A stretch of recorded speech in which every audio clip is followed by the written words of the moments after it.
Namun hari ini saudara, yang kelihatan agak panas yang kita terima daripada sebelah kawan-kawan kita di sebelah PKR. Ini dalam PKR pun saudara ada beberapa pendapat yang tak bersetuju dengan tindakan segelintir kecil, bukan ramai tuan-tuan, segelintir kecil puak-puak tertentu yang dekat dengan Khairi Jamaluddin cuba untuk membawa KJ menyertai PKR, walaupun dia tahu usaha ini boleh menyebabkan hubungan di antara UMNO dan PKR keruh, dan ianya sekaligus boleh menyebabkan kerajaan pimpinan Datuk Seri Anwar Ibrahim mungkin boleh goyah. Namun nampaknya puak-puak ni saudara tak ramai, sikit je jumlah dia. Agak ketegak ataupun agak degil, agak ketegak ataupun agak degil, dan beria-ria, malah mereka tak kisah pun kalau kerajaan tumbang tuan-tuan, asalkan kawan-kawan lama dapat bertahun. Saya tak nak ulas siapa yang saya maksudkan, tetapi kita haraplah, kita harap kawan-kawan ini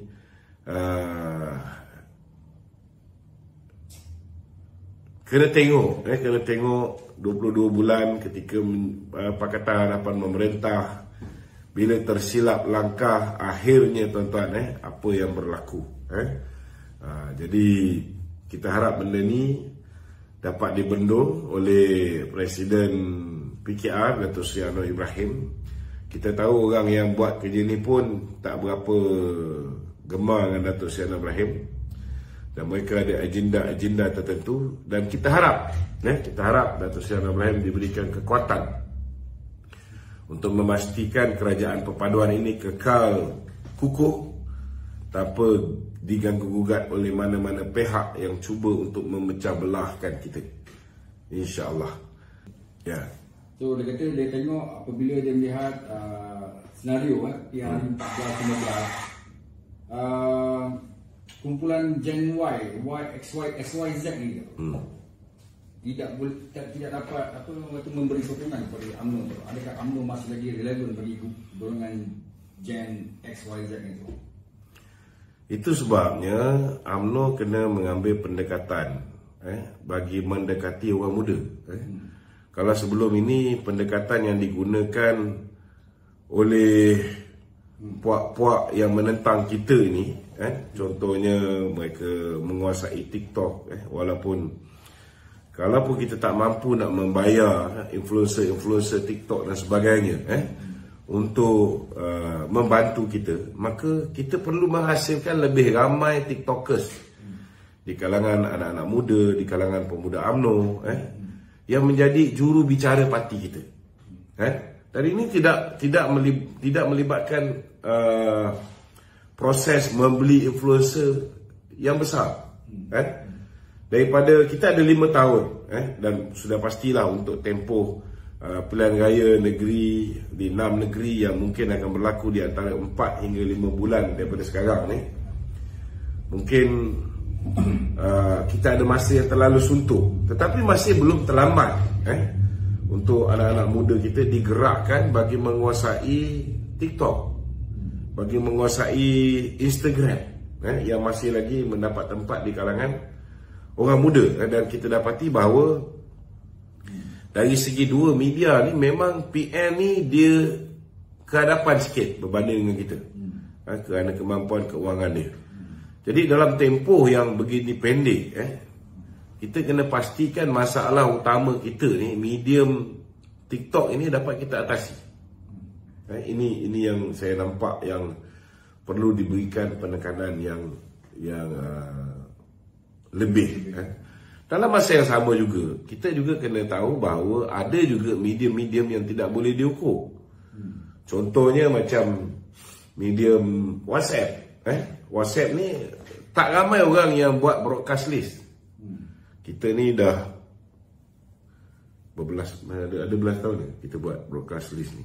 Rasanya lama lah, lama jugalah kita buat broadcast list. Cuma saya minta sahabat-sahabat yang selalu menerima broadcast list, saya nak bagi tahu satu broadcast list ni ada 256 orang. Dulu kita boleh hantar sekali banyak, tetapi sekarang ni dia ada limitation dia. Sekarang ni kita boleh hantar maksimum lah antara 10 hingga 17 grup satu kali hantar. Dan macam sekarang ni saya ada lebih kurang 57 grup. Kalau 57 grup ni nak hantar ni makan masa yang kadang-kadang satu hari. Sebab daripada dia bila dah hantar 17 tu dia terhenti. Dia tak boleh hantar terus. So mungkin saya kena relax setengah jam. Kadang-kadang dia boleh jadi 1 jam 2 jam. Kita buat kerja lain dan sebagainya. So kadang-kadang satu hari lewat. Jadi kita minta sahabat-sahabat yang selama hari ni nakkan maklumat daripada kita, gunakan kaedah community. Ada orang bila kita kena ada, pertama sekali syarat dia kena ada satu grup WhatsApp. Kalau nak join grup community Kerajaan Perpaduan 2, Kerajaan Perpaduan pertama dah penuh 5,000. Kerajaan Perpaduan 2 ni ada lagi 2,000 lebih. Jadi kalau orang join Kerajaan Perpaduan 2 ni, mereka ini biasanya akan minta nak masuk grup DLA. Sebenarnya tak payah masuk grup tu.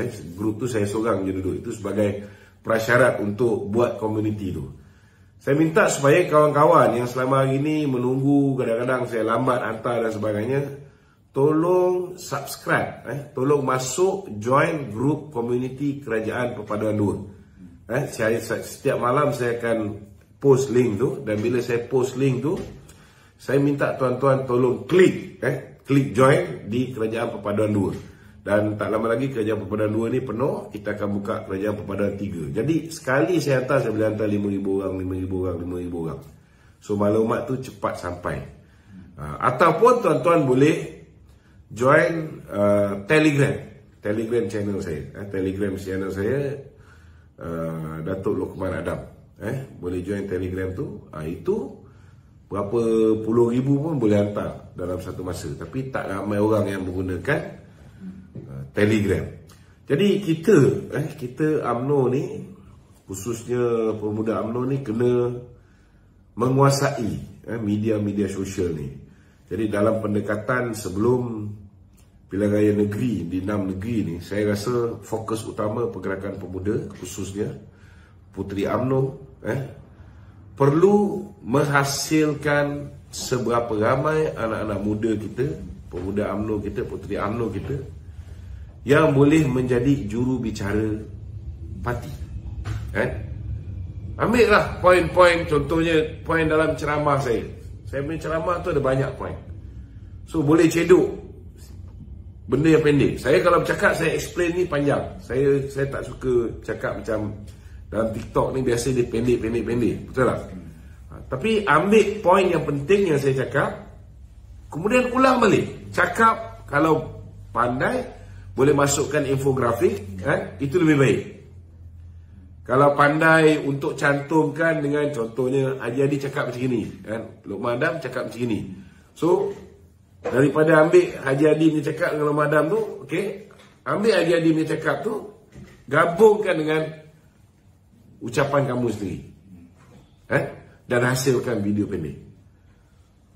Kalau video pendek itu bagus, hantarlah kepada kita. Jadi mungkin daripada masa ke semasa kita boleh bantu viralkan.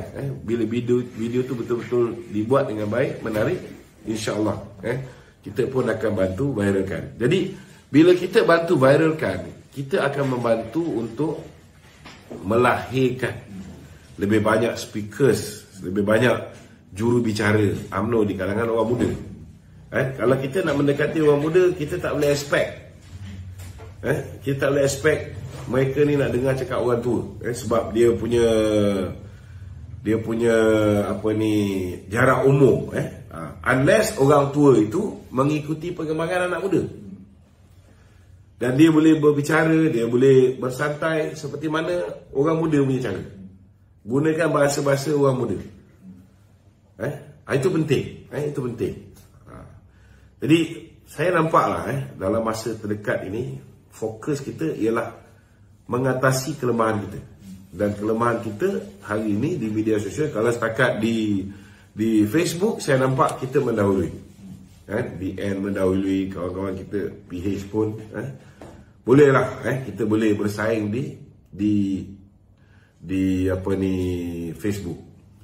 Tetapi generasi yang di Facebook ini 30 tahun ke bawah tu sedikit kurang. Jadi target grup kita ni ialah generasi 30 tahun ke bawah. So yang tua ni mungkin boleh memimpin, yang muda boleh membantu dengan menghasilkan anak-anak muda yang boleh menjadi juru bicara parti. Tetapi last kali orang muda lebih prefer untuk dengar orang muda, rakan-rakan sebaya mereka. So kita assist dia. Ini peranan yang perlu dimainkan oleh parti dia. Tapi dok, medium TikTok ni tu yang terlalu singkat tu dia lebih banyak pada apa yang kita tengok diorang ni banyak buat troll je daripada itu dah masalah dia. Penjelasan. Kalau dari segi penjelasan memang agak mustahil TikTok tu boleh. Tetapi TikTok dia boleh pergi sampai 15 minit.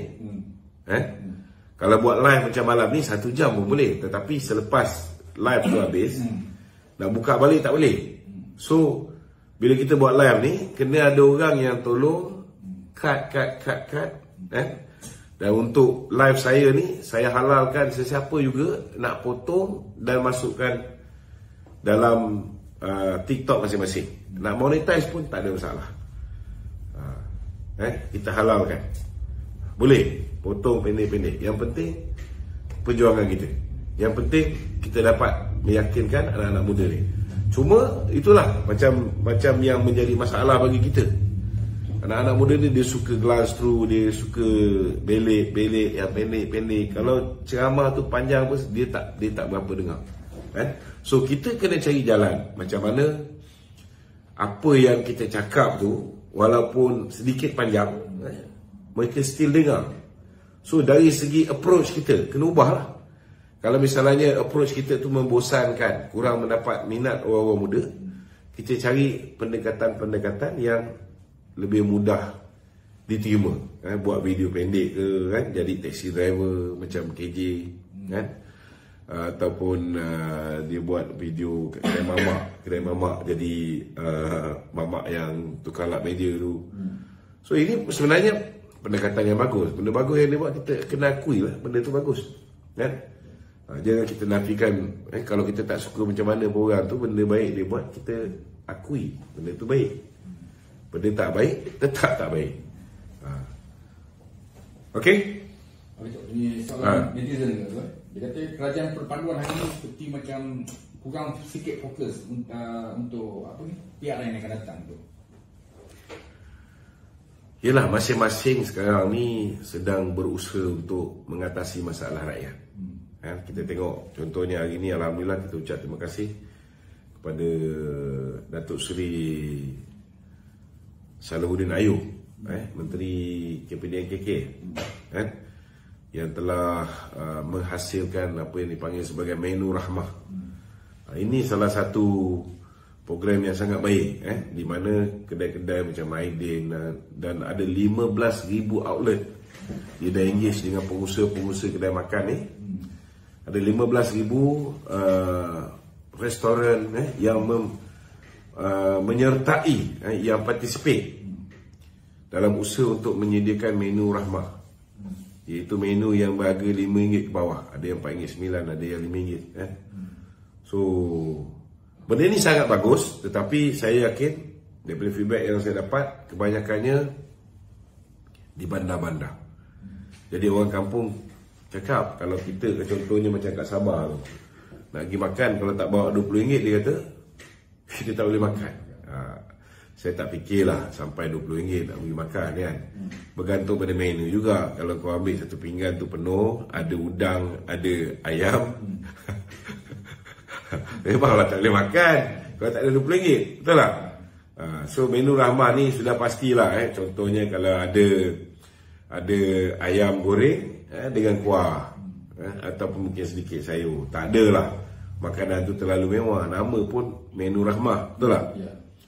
So kita harap kalau boleh Yang Berhormat Menteri dapat memikirkan supaya menu rahmah ni dapat dipanjangkan bukan hanya di bandar-bandar, di kawasan-kawasan luar bandar pun. Walaupun kita tahu banyak-banyak tempat, kebanyakan tempat di luar bandar ni memang dia punya cost of living dia rendah, jadi makanan dia pun sepatutnya rendah juga, kan? Tetapi kalau ada orang komplain, maknanya mesti ada tempat-tempat tertentu yang kita mungkin terlepas pandang.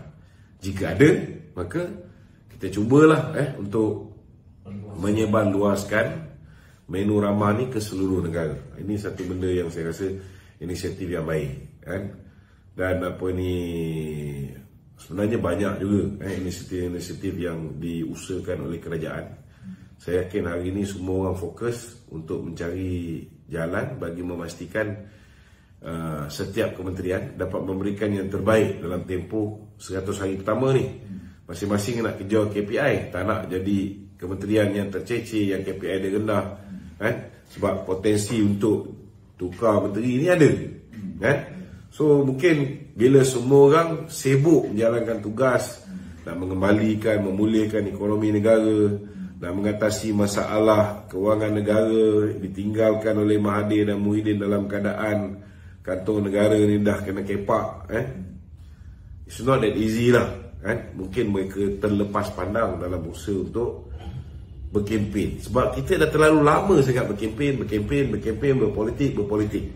Tetapi kalau kita tak tumpukan langsung, kan, maka bahaya juga untuk kita berhadapan dengan pilihan raya negeri di 6 negeri ni. Sebab kalau nak menjayakan pilihan raya di 6 negeri ni, suka tak suka, kerja-kerja propaganda, kan? Kerja-kerja propaganda. Macam dulu kita ada Jasa, kan? Sekarang ni Jacob. Kita ucap tahniah lah kepada Profesor Dr. Agus yang dilantik sebagai Ketua Pengarah Jacob yang baru, kan? Kalau tak silap saya besok 1 bulan. Besok beliau berkuat kuasa pelantikan tu. Kita harap nanti Jacob pun dapat memikirkan macam mana nak menangkis serangan-serangan. Sebab hari ini kita kena tahu bahawa setelah teruk diserang akibat politik wang, rasuah jadi sedekah, akibat daripada rompakan 92.5 bilion perbelanjaan kerajaan dalam tempoh darurat, akibat daripada isu penahanan orang yang dekat dengan Muhyiddin, orang yang dekat dengan menantu Muhyiddin, Adlan Berhan, iaitu saudara Adam Radlan. Saya nampak kalau sebelum ini mereka ni defensif, hari ini mereka sudah mula menyerang. Jadi saya harap kalau misalnya menteri-menteri kita ni sibuk, maka yang bukan menteri ni kenalah main peranan untuk backup kerajaan perpaduan ni.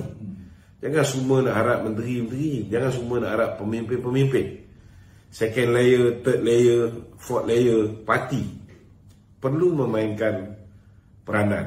Contoh saya ucap tahniah kepada Datuk Ismail, Ketua UMNO bahagian Paguh. Esok dia panggil kita untuk memberikan penjelasan tentang isu-isu semasa.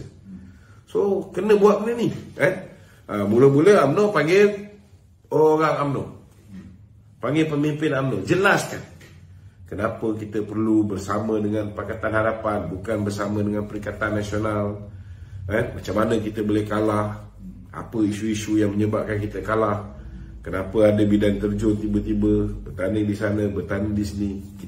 Kita kena beritahu, dan kenapa kita mengambil pendekatan untuk memecat, menggantung pihak tertentu. Benda ni perlu diperjelaskan. Sama juga di pihak PKR, sama juga di pihak DAP dan juga Amanah. Masing-masing kena start turun ke bawah memperjelaskan. Kerana kita tak nak kalau berterusan tidak ada penjelasan, maka akhirnya apa saja yang dituduh oleh orang Perikatan Nasional hari ini, yang contohnya lah bila Khairi dipecat, bila Norma dipecat, yang banyak bising ni, kalau kita tengok orang yang banyak menyokong mereka berdua ni, bila kita buka profil mereka ni pro Perikatan Nasional. Ada profil tu gambar pun tak ada. Letak gambar orang lain. Fake account. Yang betul-betul solid orang UMNO ni tak ramai.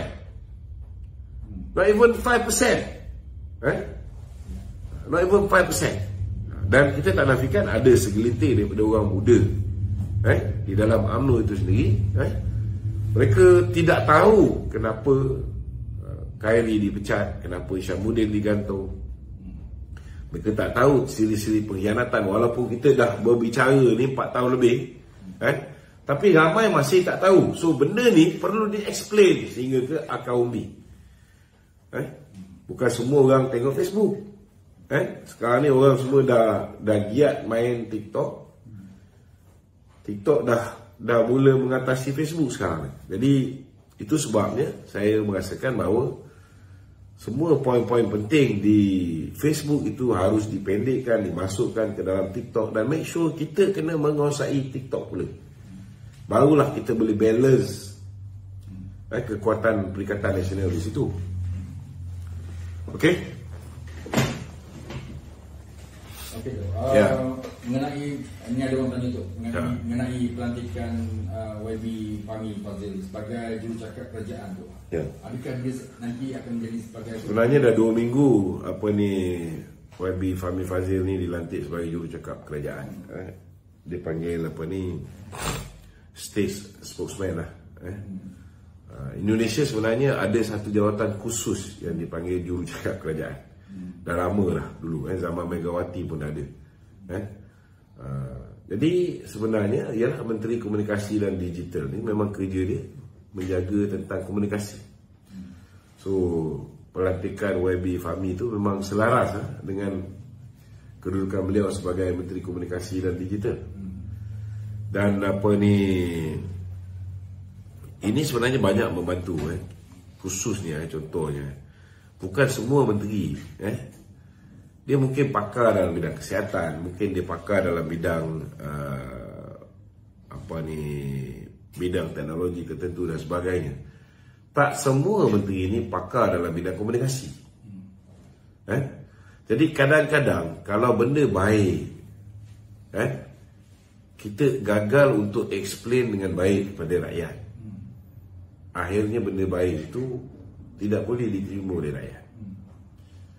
Kadang-kadang benda tak berapa bagus, tetapi cara kita explain kepada rakyat tu bagus. Benda yang tak bagus pun rakyat boleh terima. Ini pun berlaku juga. Contohnya lah, macam fitnah-fitnah yang dilemparkan ke atas Barisan Nasional sebelum Pilihan Raya Umum ke-15.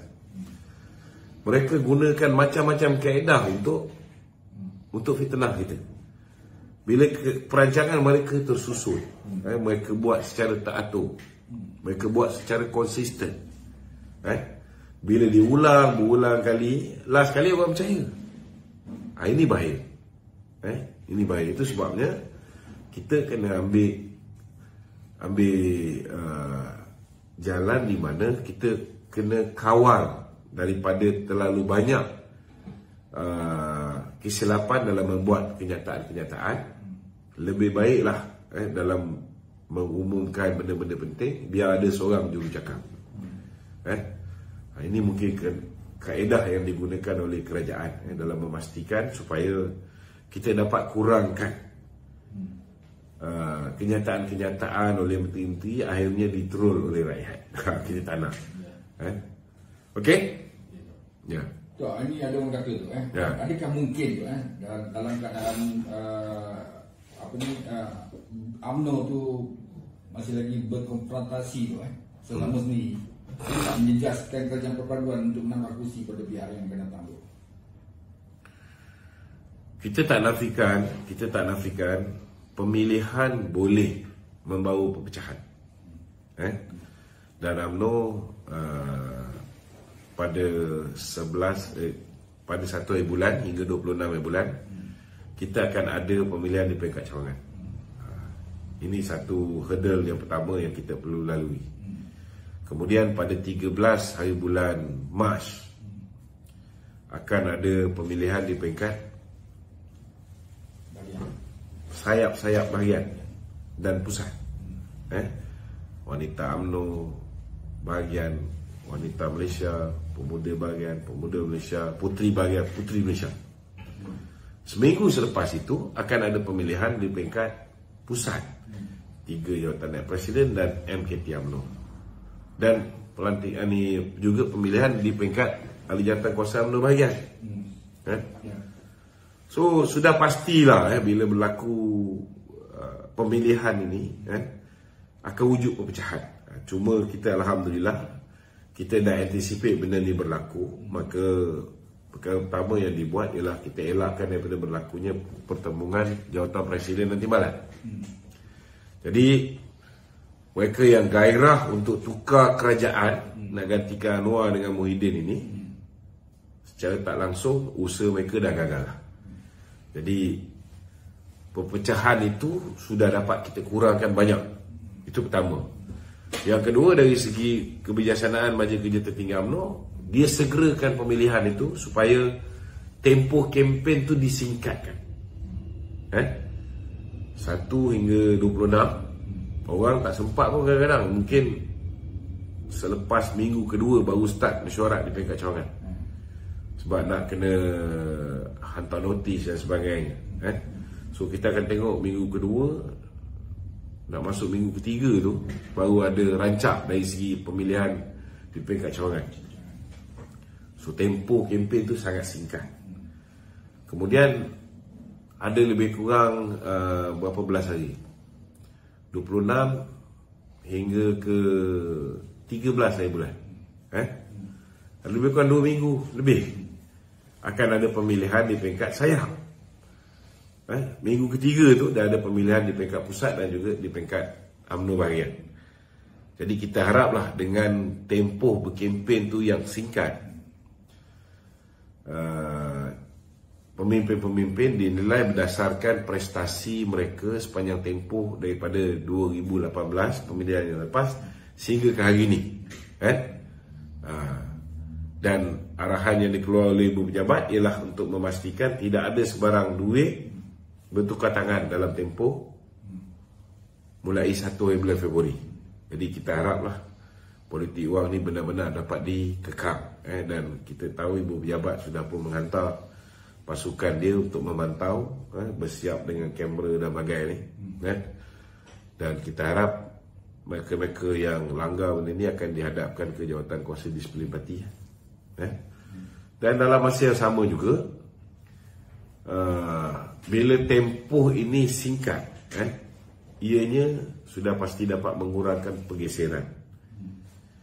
Cuma selepas pemilihan ni kita harap pihak yang menang akan segera, bak kata orang tu, biduk berlalu kiambang bertahun. Maknanya akan segera menarik pasukan-pasukan yang tewas ini untuk bersama dengan kepimpinan bahagian, bersama dengan kepimpinan di peringkat pusat, kita rapatkan saf balik supaya kita ada pasukan yang kuat dalam berhadapan dengan pilihan raya negeri di 6 buah negeri ini. Yang paling krusial ialah memastikan kemenangan gabungan antara BN dan juga Pakatan Harapan di 3 buah negeri utama. Pertama di Selangor, kedua di Negeri Sembilan dan ketiga di Pulau Pinang. Ini pertama target kita. Ini 3 negeri tak boleh jatuh ke tangan Perikatan Nasional. Kedua, kita kena pastikan kita ada gerak kerja yang strategik yang boleh menghasilkan kemenangan di Kedah dan juga di Terengganu.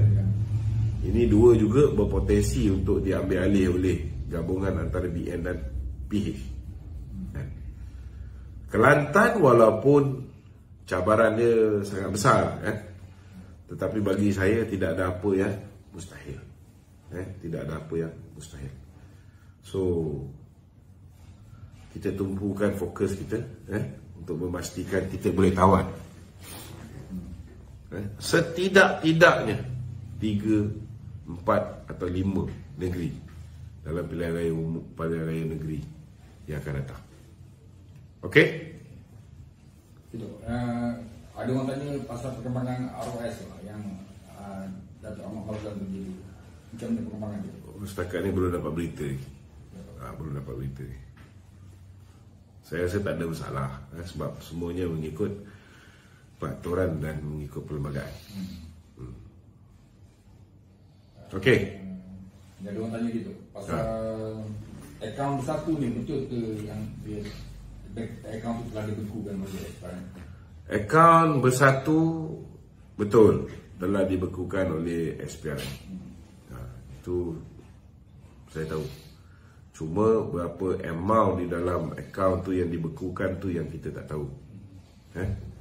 Tapi memang dah dibekukan. Maknanya bila ianya dibekukan, sudah ada bukti-bukti yang kukuh bahawa terdapatnya duit-duit daripada sumber yang haram ini dimasukkan ke dalam akaun bersatu tersebut.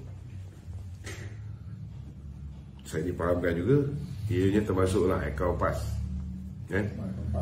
Cuma kita tak tahu amount dia apa semua sekali lah. Kita tunggu kenyataan daripada SPRM dulu. Kita jangan main tuduh tak tentu pasal. Tok, berkenaan dengan pendakwaan seseorang terhadap dua bekas Perdana Menteri, boleh komen sikit? Itu sebenarnya ialah saman, saman di mana Tun Dr. Mahathir dan juga Muhyiddin Yassin telah diletak sebagai defendant di dalam saman syarikat yang mengendalikan high speed rail, iaitu kereta api laju di antara bandar Malaysia ke Singapura. Itu saman. Saman. Okey? Ada lagi? Tok, yang bukan mangsa lah tu, yang kena pecat tu yang digantung itu masih lagi membuat bising, membuat kacau. Adakah ini akan memberi kesan kepada pemilihan UMNO yang akan datang tu? Ada yang dah kena gantung akibat daripada dia buat bising, buat kacau, buat fitnah dan sebagainya. Macam Tun Faizal, dia dah kena pecat. Hari ini dia buat kenyataan mengatakan dia dah dipecat. So kita haraplah lepas ni dia tak pakai lagi lah baju UMNO tu. Pakailah terus baju Perikatan Nasional. Senang. Bos dia pun akan menyertai Perikatan Nasional sila-sila bulan. Sekarang ni dia main-main tentang Muafakat Nasional. Satu hari nanti dah dekat dengan pilihan raya ke-16 ke, ataupun dekat dengan mana-mana pilihan raya, mungkin Tan Sri Anwar Musa ni tak berfikir nak bertanding di Selangor ataupun di Negeri Sembilan ataupun di Pulau Pinang. Tapi daripada maklumat yang saya terima, Perikatan Nasional akan letak big shot di Selangor ni. Dan jangan terkejut kalau Syedan Kasim akan bertanding di Semenyih. Sudah ada perancangan ke arah itu. Maknanya mereka nak pastikan bahawa orang yang betul-betul ada duit ini akan bertanding di tempat yang untuk memastikan mereka boleh merampas negeri Selangor. Jadi kita jangan underestimate. Sebab memang telah terbukti duit di saat akhir ini memang boleh merosakkan minda pengundi dan boleh mempengaruhi. Kita dah cakap banyak kali dengan pengundi ni, orang bagi duit ambil, tapi undi tetap undi BN. Tapi masalahnya ada setengah-setengah tu nak pergi ambil duit, tapi sampai kat sana sebelum ambil duit kena bersumpah. Dah isi nama nak ambil duit, takkan nak kata kalau sumpah tak nak lah kan. Tak semua yang macam tu. Jadi bila dah bersumpah, walaupun dia tak tahu sumpah ni kalau lengkapnya kena ada 3 kalimah, wallahi wa billahi wa tallahi. Kalau setakat wallahi ni tak ada apa tapi bila dah angkat sumpah, wallahi saya akan undi PAS, dah ambil duit, akhirnya mereka mengambil keputusan banyak yang tak keluar mengundi. Yang mana yang keluar mengundi sebab dah bersumpah mengundi PAS, mereka keluar pangkal PAS. Ini bahaya Jadi kita haraplah kawan-kawan yang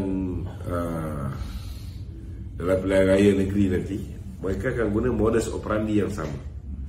Dan kali ini kita harap jentera-jentera kita kena bersiap sedia dengan kamera-kamera yang hidden kamera ni, kerana kita tak nak jadi macam negeri Terengganu. Negeri Terengganu ni beratus ribu orang yang terima duit daripada PAS dan Perikatan Nasional. Tapi Malang ni yang sanggup jadi saksi hanya 20 orang. Daripada 8 negeri, 8 kawasan parlimen, yang mana PM dan PAS merasuah pengundi-pengundi, hanya 3 kawasan parlimen yang kita boleh buat petition mahkamah. Rugi. Rugi. Jadi kena make sure kali ni kita kena betul-betul bersiap sedia. Termasuklah dalam pemilihan parti ni. Kita harap perwakilan tidak dibeli lah. Dan kalau pun ada, kalau ada orang bagi duit, ambil. Tetapi bila mengundi ni, tolonglah fikir tentang masa depan parti kita.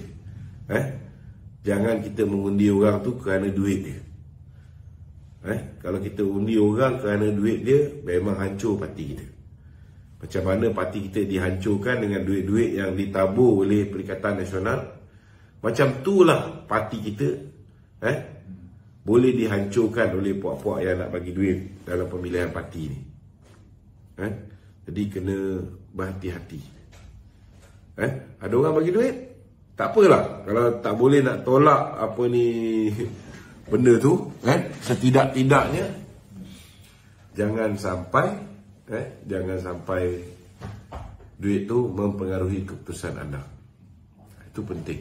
Kena ingat, kita dah 2 kali ditolak oleh rakyat. Tidak dapat membentuk kerajaan di peringkat persekutuan. Pemilihan kali ini akan menentukan sama ada pasukan baru kita ni boleh merampas balik kerajaan kita dalam pilihan raya umum ke-16 ataupun tidak. Boleh merampas balik 6 buah negeri dalam pilihan raya umum, pilihan raya negeri yang akan datang bersama dengan rakan-rakan PH ataupun tidak. Jadi penting. Pemilihan ini sangat penting. Pastikan kita pilih orang yang betul-betul aset parti, bukan pengkhianat parti, bukan orang yang tak setia pada parti, bukan orang yang kita ragu-ragu selepas ini dia akan buat kerja ke tak buat kerja. Kena ingat, orang yang boleh bagi duit ini belum tentu dia boleh berkhidmat. Hari ini untuk pemilihan mungkin dia boleh bagi duit, tetapi boleh tak bila time kita nak buat program dan sebagainya, duit itu disalurkan pada kita. Ada orang billionaire, tapi bila kita minta duit, nak buat demonstrasi, nak buat plakat pun dia tak nak keluar duit. Tapi untuk diri dia, dia sanggup keluar berapa juta pun dia tak kisah. Jangan sampai jadi macam ni. Penting tu, kena ingat. Pemilihan ini penting, sangat penting. Okey? Ada lagi? Ada orang tanya Datuk pasal pemilihan UMNO ni, calon-calon dia ni perlu declare tak dia ni harta ke benda aset? Saya rasa pemilihan UMNO ni tak ada orang buat kerja sampai declare aset.